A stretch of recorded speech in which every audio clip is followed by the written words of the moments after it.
East India Company, basically a trading company, established itself as a political power in India in the year 1772. Its motto was to derive benefits out of Indian territories rather than improving the lives of the people. The British introduced many expansionist and unjust policies to fulfill their intention of becoming a political power in India.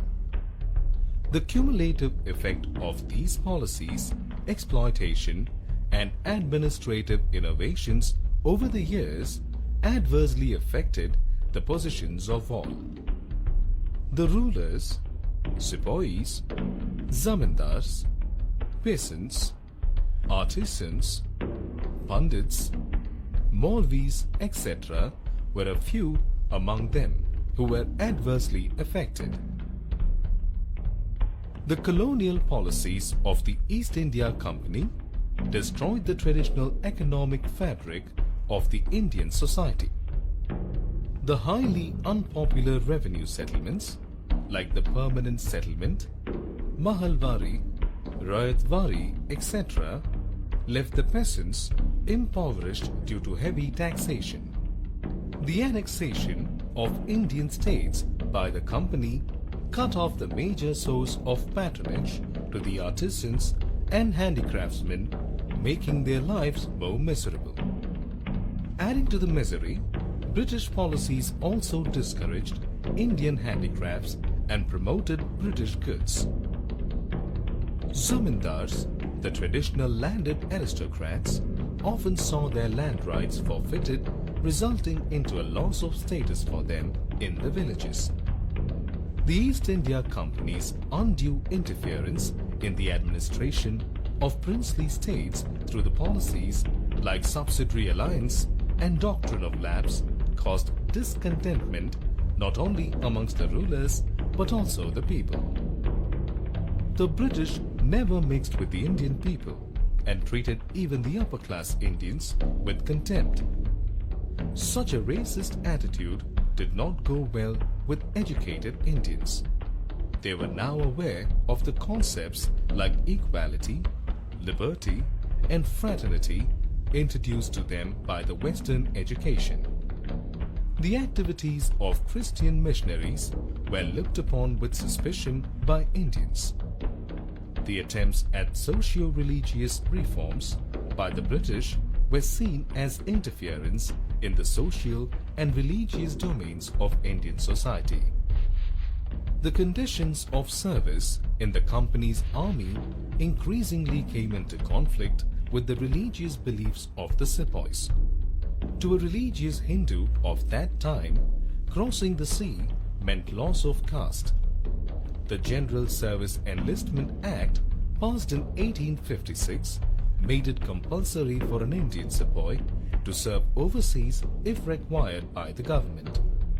The Indian sepoys were also unhappy about their emoluments compared to their British counterparts.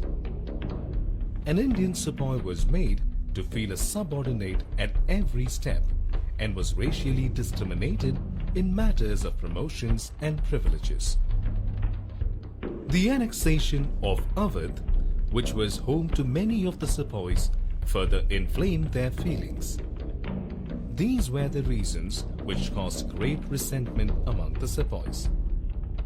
However, the flashpoint was reached when the soldiers were asked to bite off the paper cartridges for the newly introduced Enfield rifles, which were reportedly greased with beef and pig fat. This was against the religious beliefs of Hindu and Muslim sepoys. In February 1857, the sepoys of 19th Native Infantry at Berhampur refused to use the newly introduced Enfield rifles and broke out in mutiny. The infantry was disbanded in March 1857. On March 29, 1857, the Indian sepoys at Barakpur refused to use the greased cartridges. They were forced to bite the cartridges and load the rifles on a routine drill. Mangal Pandey, a young sepoy of the regiment, gets enraged and attacks his officers. He was later overpowered by the European soldiers of the regiment. The Indian sepoys get inspired by Mangal's act and tension grips in the entire regiment. Mangal Pandey shoots himself to avoid humiliating trial at the army court. However, he survives and is put on trial. He was subsequently hanged.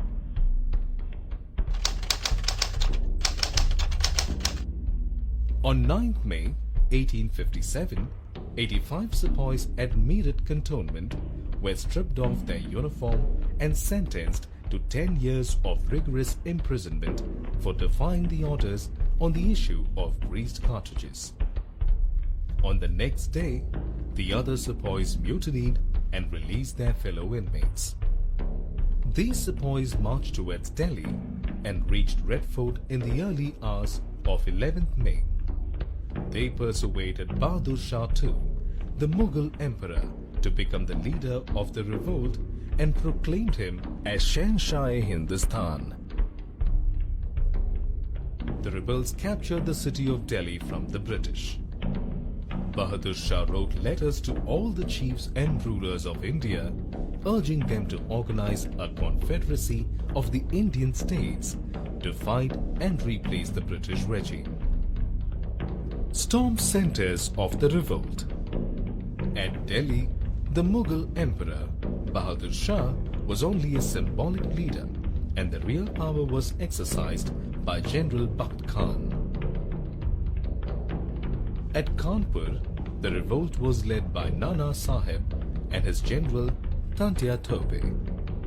The revolt at Lucknow was led by Begum Hazrat Mahal. Maulvi Ahmadullah of Faisalabad also organized rebellions and fought the British. Khan Bahadur Khan, a descendant of the last independent Rohilla leader, was a British pensioner at Bareilly.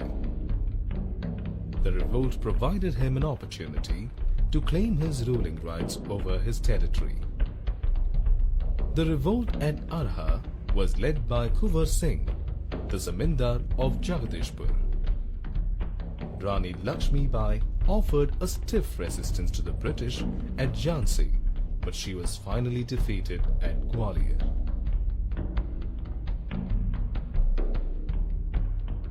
The British captured Delhi on 20th September 1857. Bahadur Shah was taken as a prisoner and the royal princes were captured and shot dead. One by one, the great leaders of the revolt fell.